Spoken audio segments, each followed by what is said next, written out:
Continuity के second lecture में आज हम बात करेंगे। जैसा कि आपने कॉन्टिन्यूटी का फर्स्ट लेक्चर अटेंड किया और जिस बच्चे ने पहला लेक्चर अटेंड नहीं किया वो जाकर आई बटन में क्लिक करे और फर्स्ट लेक्चर अटेंड करे, जिससे चीजें आपके लिए फर्दर और आसान हो जाएंगी। पहले लेक्चर में आपको मैंने बताया कि कॉन्टिन्यूअस फंक्शन क्या है, फंक्शन डिसकंटिन्यूअस कैसा है, फिर आपको बताया कि फंक्शन होते कैसे हैं, वगैरह वगैरह वगैरह। काफी फंक्शन आपने देखा, सुना, सीखा। इसके बाद आज जो फंक्शन रह गए हैं उन फंक्शन को डिस्कस करेंगे और थर्ड जो लेक्चर आएगा उसमें हम लिमिटिंग वैल्यू को डिस्कस करेंगे कि फंक्शन की लिमिट कैसे निकाली जाए। ओके, तो आज हम कॉन्टिन्यूटी का सेकंड लेक्चर अटेंड करेंगे। कॉन्टिन्यूटी, तो कॉन्टिन्यूटी के सेकंड लेक्चर में कुछ फंक्शंस ऐसे हैं जो हमारे और आपके बीच नहीं हो पाए थे। आज हम उन फंक्शंस पे जोड़ डालेंगे और इंपॉर्टेंट फंक्शन है। स्टार्ट सबसे पहले हम करेंगे मॉडुलस फंक्शन से। कहां से? मॉडुलस फंक्शन से करेंगे, फिर सिग्नम फंक्शन पढ़ेंगे, फिर ग्रेटेस्ट इंटीजर फंक्शन पढ़ेंगे, फिर sin x का ग्राफ पढ़ेंगे, फिर cos x का ग्राफ पढ़ेंगे, फिर tan x का ग्राफ पढ़ेंगे। इतनी सारी चीजें अटेंड करने के बाद अब पहला लेक्चर, फिर मैं कह रहा हूं जिसने पहला लेक्चर अटेंड नहीं किया वो जाके पहले पहला लेक्चर अटेंड करे, आई बटन आपको मिल जाएगी। उसके बाद सेकंड पढ़ेंगे, आपको इतना मजा आने वाला है जिसका कोई जवाब नहीं। इसके बाद जब आप ये अटेंड कर लेंगे तो लिमिटिंग फंक्शन पता चल जाएगा, लिमिटिंग वैल्यूज पता चल जाएंगी। उसके बाद यू आर रॉक ऑन और पूरी की पूरी एक्सरसाइज चुटकियों में हो जाएगी। कैसे? चुटकियों में हो जाएगी। तो बात इस पे करेंगे आज मॉडुलस फंक्शन की। ये मॉडुलस फंक्शन क्या है? आई होप आपने क्लास 11th में तो अटेंड किया ही होगा मॉडुलस फंक्शन। नहीं किया तो कोई बात नहीं, घबराने वाली कोई बात नहीं। मॉडुलस फंक्शन होता है fx बराबर बेटा मॉड के अंदर x, fx बराबर मॉड के अंदर x, ये होता है मॉडुलस फंक्शन। अब इसे ब्रेक किया जाता है क्यों? क्योंकि अब आपने तो थोड़ी पता है x वैल्यू क्या है, 5 है, 6 है, 8 है, 9 है। भाई आज से कोई बोले कि मॉड के अंदर 5 है तो आप कहो आंसर 5 है। किसी ने कहा सर मॉड के अंदर बेटा -5 तो आपने कहा सर 5 है। आपने कहा -8 तो सर 8 है। तो मतलब कहने का ये मॉडुलस के अंदर से कभी नेगेटिव बाहर नहीं आता, आप भी जानते हैं अच्छे से। लेकिन मैंने x का तो अब x प्लस है, माइनस है, x वैल्यू क्या है इसके बारे में आपको इसकी जानकारी नहीं है। तो इस फंक्शन को तोड़ा जाता है कि fx इज इक्वल्स टू, थोड़ा खूबसूरती से जाता है कि माइनस का x, फंक्शन है माइनस का x, और माइनस का x कब होगा? वैल्यू माइनस की कब होती है? जब 0 बड़ा होता है। क्या? जब 0 बड़ा हो जाता है वैल्यू क्या हो जाती है? माइनस की हो जाती है। 0 पर आपका x इक्वल टू 0 है। आप चाहे नहीं भी इक्वल टू कर सकते हैं, ऐसा कोई बात नहीं। अच्छा, प्लस का x कब होगा? जब x हमारा 0 से बड़ा हो जाएगा। ठीक, तो मॉड x पर से ब्रेक किया जाता है। वो नेगेटिव x कब होगा? जब 0 बड़ा हो जाएगा। 0 की वैल्यू 0 कब बड़ा हो जाएगा? 0 कब बड़ा हो जाएगा बेटा? जब नेगेटिव वैल्यूज उस पर हावी हो जाएंगी। पॉजिटिव कब होगा? जब 0 छोटा हो जाएगा। कहने का मतलब नेचुरल नंबर्स पे हमेशा जो x है हमारा ऑलवेज बड़ा होता है 0 से। ओके, चलो ये प्रूव किया। इसका ग्राफ, डोमेन, रेंज, सारी बातें सारी डिस्कशन करेंगे। तो समझिए बात को। इसका जो डोमेन है, इसका जो मैं यहां लिख दूंगा, इसका जो डोमेन है ना, इसका जो डोमेन है ऑल रियल नंबर्स है। क्या है? ऑल रियल नंबर्स है। Real number. अच्छा थोड़ा लिख दूं। इसका जो डोमेन है वो ऑल रियल नंबर्स है। ऑल रियल मतलब ऐसा कोई वैल्यू नहीं है जो ये एक्सेप्ट नहीं कर सकता है। ईच एंड एवरी वैल्यू हमारा मॉड x एक्सेप्ट कर सकता है।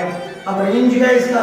अब आप खुद सोचो, लगा दूंगा, खर्चा करो कि मॉड के अंदर से कभी नेगेटिव बाहर नहीं आता। तो दे तो आप कुछ भी सकते हो, अगर मिलेगा आपको पॉजिटिव नंबर ही। तो केवल पॉजिटिव मिलेगा तो रियल तो मिलेगा, लेकिन कैसा? प्लस का। तो रियल वैल्यूज मिलेंगी मगर कैसे बेटा? Positive values. तो डोमेन क्या हो गई? रियल नंबर, और रेंज क्या हो गई? r plus. ग्राफ कैसा होगा बेटा इसका? अच्छा सा ग्राफ है, सुंदर सा, प्यारा सा ग्राफ, एकदम मॉड का प्यारा सा। अच्छा, जब आप 0 रखोगे, जब आप 0 पर जाएंगे, इस पर जब आप 0 रखोगे तो 0 आ जाएगा। 1 रखेंगे तो 1 आ जाएगा, पॉइंट यहाँ पे होगा। 2 रख देंगे तो पॉइंट यहाँ आ जाएगा। 3 रख देंगे तो पॉइंट यहाँ आ जाएगा। 4 रख देंगे तो पॉइंट यहाँ आ जाएगा। तो जो x की वैल्यू होगी, वही fx की वैल्यू होगी, और fx ही y है। कि जो x की वैल्यू होएगी y की वैल्यू होएगी, तो ग्राफ हमारा कुछ इस तरह बन जाएगा, ठीक। और जब नेगेटिव वैल्यू पुट करेंगे ना, नेगेटिव, जब यहां से नेगेटिव वैल्यू रखना शुरू करेंगे तो बेटा 0 पे 0, -1 पे वापस +1, -2 पे वापस +2, क्यों? क्योंकि मॉड के अंदर से कोई नेगेटिव वैल्यू कभी बाहर नहीं आती, तो वापस हम कहां चले जाएंगे? कुछ इस तरफ चले जाएंगे। तो ऑलवेज जो मॉड का ग्राफ होता है, ध्यान रखिए बात को, बहुत समझदारी वाली बात है, समझने वाली बात है कि जो मॉड एक्स का ग्राफ है वो ऑलवेज वी शेप का होता है। क्या का? वी शेप का होता है। मॉड एक्स का ग्राफ हमेशा वी शेप का होता है, आपको दिख रहा होगा। तो y बराबर क्या? मॉड एक्स का ग्राफ है। ओके। अच्छा, एक बच्चा एक क्वेश्चन कर रहा था कि सर आपने मॉड एक्स को बड़ी आसानी से तोड़ दिया। अब आप सपोज कीजिए कि fx is equals to mod के अंदर x माइनस 5 लिखा है। सर आप बताइए क्या होगा? तो बाबू जैसे आपने x को देखा है बस वैसे ही आप मॉड के अंदर x माइनस 5 को देखो ना, बस जैसे आपने प्यार से इसे देखा उसी प्यार से इसको भी देखो। तो कैसे ब्रेक करो? इसको लिखो प्यार से fx is equals to x minus 5। बड़ा कब होगा? कब होगा? बड़ा ही तब होगा जब आपका x माइनस 5 जो है वो बड़ा होगा, ये बराबर होगा किसके? 0 के। देखो सेम प्रोसेस यहाँ भी, ये कब बड़ा था? जब आपका x 0 से बड़ा था। माइनस का x माइनस 5 कब होगा? कब होगा? तब होगा जब आपका x माइनस 5 जो है वो 0 से छुटकू हो जाएगा, हाँ तो 0 बड़ा हो जाएगा, तो ये नेगेटिव हो जाएगी सामने से। सेम आप इसको मैच करो, सेम दिख रहा होगा, वो सेम दिख रहा होगा। और सिंपलीफाई करूं तो यहां मैं मॉड के ये मॉड तो थोड़ी दिया, x माइनस 5 यहां पे लिख सकते हो ग्रेटर देन इक्वल टू 5 लिख सकते हो, 0 से बड़ा ही होगा 5। और सिंपलीफाई कर सकते हो। यहां पे क्या हो जाएगा कि माइनस x माइनस 5 का जब आपका जो 5 है वो 0 क्या हो जाएगा? बड़ा हो जाएगा उससे। आसान है। अच्छा, इसका ग्राफ कैसा होगा? इसका ग्राफ बस बिल्कुल इसी तरह होगा। बस वो स्टार्ट कहां से हुआ? भाई x माइनस 5 है, x माइनस 5 है। जब आप इसे 0 करेंगे तो x इक्वल टू कितना आ जाएगा? 5 आ जाएगा। तो इसका जो ग्राफ है वो कहां से स्टार्ट हो जाएगा? बस आपका जो ग्राफ है इसका ये 1 2 3 4 5 है, तो ग्राफ कुछ आपका ऐसा हो जाएगा। कहने का मतलब एक ही है, जैसे ये ब्रेक होता है मॉडुलस के सारे भी वैल्यूज वैसे ही ब्रेक होते हैं। कहने की बात ये। बात नंबर 2, मॉड एक्स का graph always V shape. Mod x का ग्राफ ऑलवेज वी शेप। अच्छा, सपोज करो यहाँ x प्लस 5 होता तो सेम टूटता, बिल्कुल सेम टूटता। ग्राफ कैसा होता? ये माइनस के 5 से ग्राफ करने का होता है, यहाँ से कहीं ग्राफ होता है, ये इधर से जा रहा होता है। समझ में एक बात? तो मॉड एक अच्छा फंक्शन है। और देखने के बाद पता चलता है कि mod x is continuous function. Mod x is continuous function. ये यूं कह दूं कि मॉडुलस फंक्शन, कोई मॉडुलस का फंक्शन, मॉडुलस का कोई भी फंक्शन, तो modulus function is continuous in all real values. बोलो नहीं, तुम फंक्शन नहीं पढ़ रहे हो, तुम कंटिन्यूटी पढ़ रहे हो। तो modulus function is continuous in all real values. Okay, modulus clear हुआ? चलो चलते हैं आगे की तरफ। आप पढ़ते हैं सिग्नम फंक्शन। अब ये सिग्नम फंक्शन क्या? सिग्नम फंक्शन बात को समझिए ध्यान से। ये है क्या signum function? fx equals to बड़ा माइनस का 1 तब जब 0 बड़ा हो x से, 0 पे x इक्वल टू 0, 1 पे x क्या हो? 0 से बड़ा हो हमारा x। बस ये हमारा सिग्नम फंक्शन है। कौन सा फंक्शन है? Signum function. अच्छा, डोमेन क्या इसकी? इसकी जो डोमेन है वो ऑल रियल वैल्यूज है। ऑल रियल वैल्यूज है। और जो इसकी रेंज है, और रेंज में ये तीन ही चीजें हैं इसकी। क्या क्या? -1 0 और 1। बस तीन ही चीजें हैं रेंज इसकी। इसके अलावा इसकी रेंज में और कुछ भी है ही नहीं।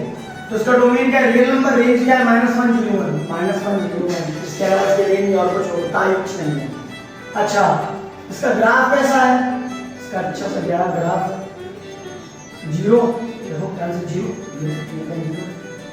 अब प्लस का 1, तो एक बात करने को लेते हैं प्लस का 1, माइनस का 1, माइनस के बाद करने के माइनस का 1 हो गया।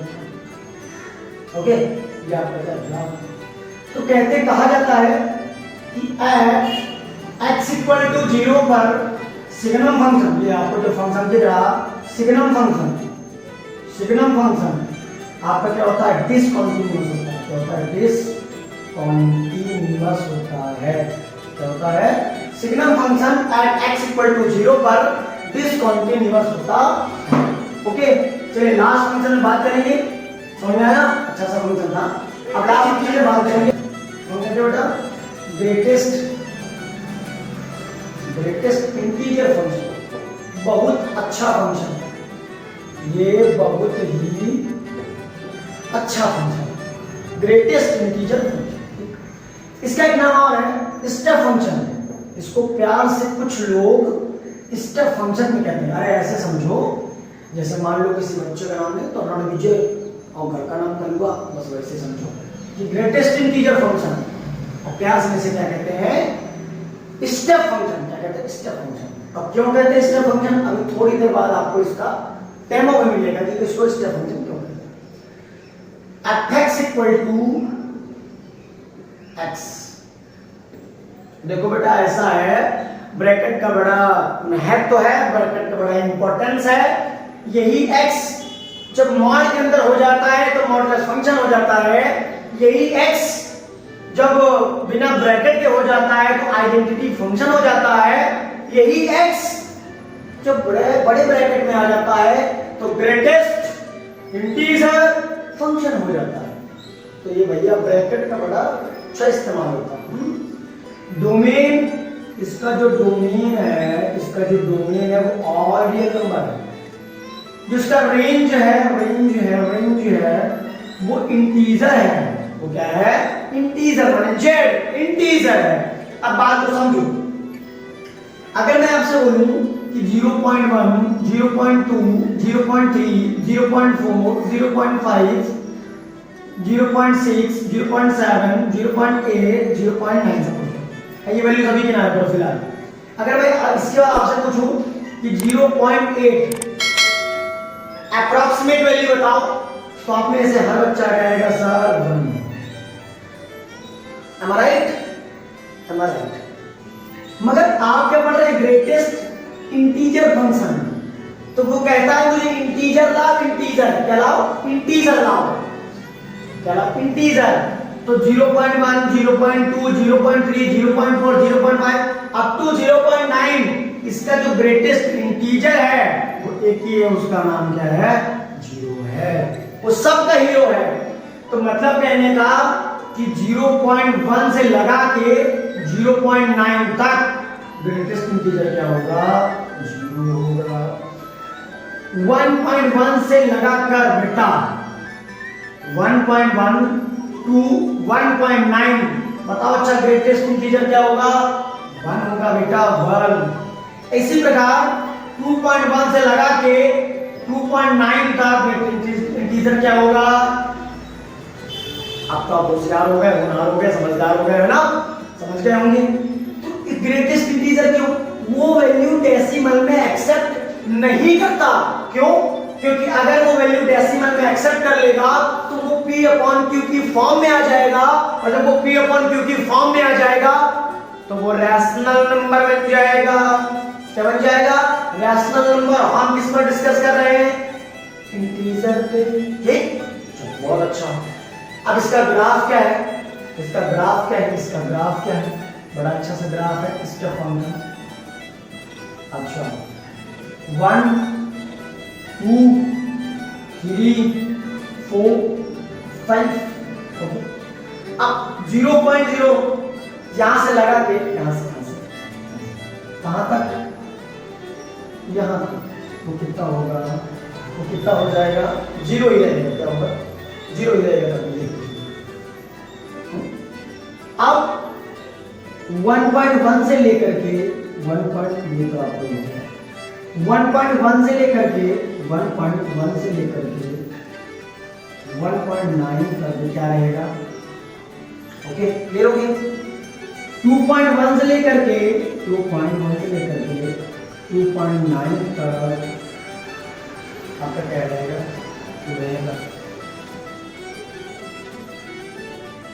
आगे आप समझदार हैं, आगे आप समझ रहे होंगे मैं क्या कहना चाहती हूँ, बस ऐसे ही समझो।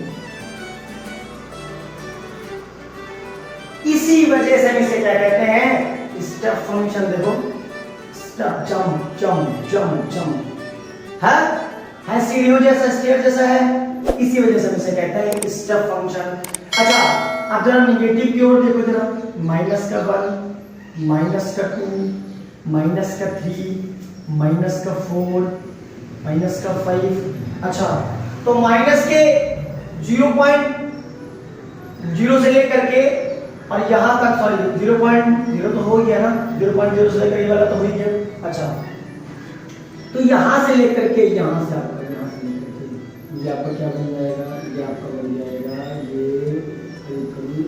आपका नंबर आपका -1, -2, -3 है ना, -4, ये आपका कुछ ऐसा दिखेगा।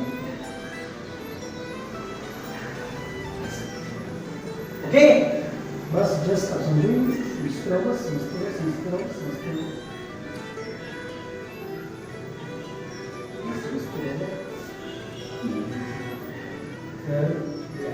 बस एज इट समझो, चलता रहेगा। तो ये आपका क्या है?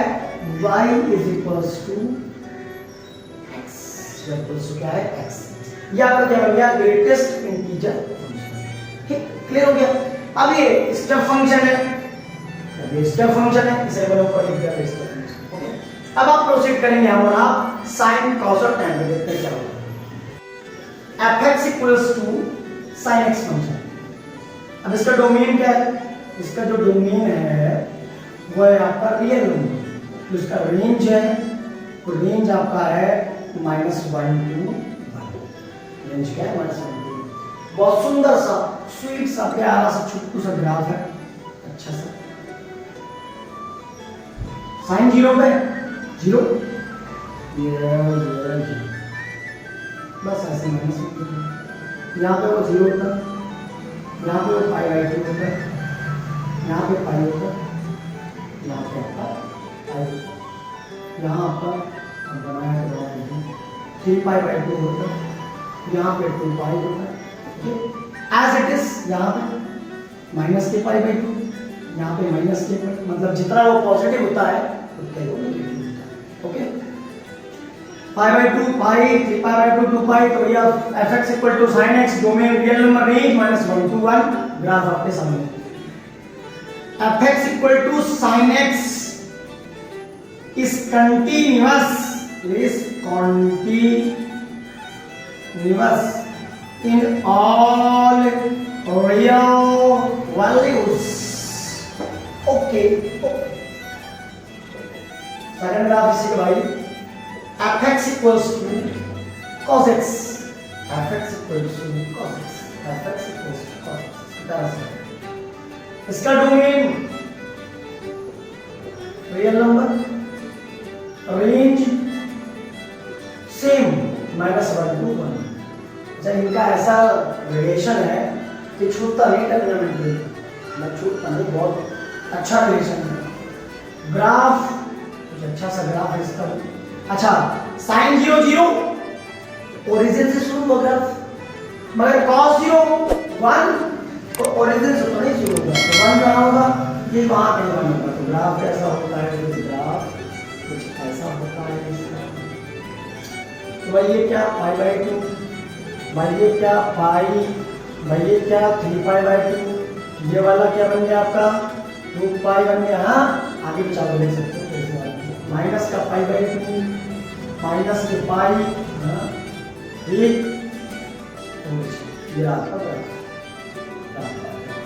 तो यहाँ क्या लिखूं? fx equals to cos x is continuous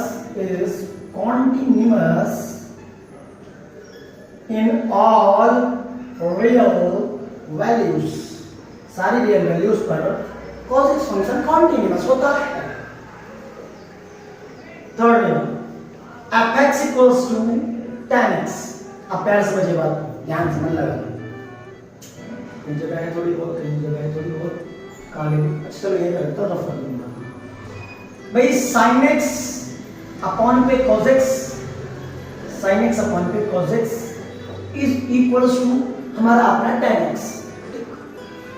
अब कॉमा लगा के लिखना पड़ता है कि cos x never be equals to 0, क्योंकि अगर cos x 0 हो गया तो tan की ऐसी की तैसी हो जाएगी। तो अब नया क्वेश्चन अराइज हुआ, बोले सर ये बताओ cos x 0 कब होगा? तो बेटा जब cos x 0 होता है तो x equals two plus minus 2n plus 1 pi by 2। Odd multiple of pi by 2 पर tan हमेशा 0 होता है। क्या बोला? Odd multiple of pi by 2 पर tan हमेशा, ये जो n लिखा है n, सुनो ध्यान से, सुनो मन लगा के, ये जो n लिखा है n, इसे हम प्यार से इंटीजर कहते हैं। क्या कहते हैं? प्यार से इंटीजर कहते हैं इस n।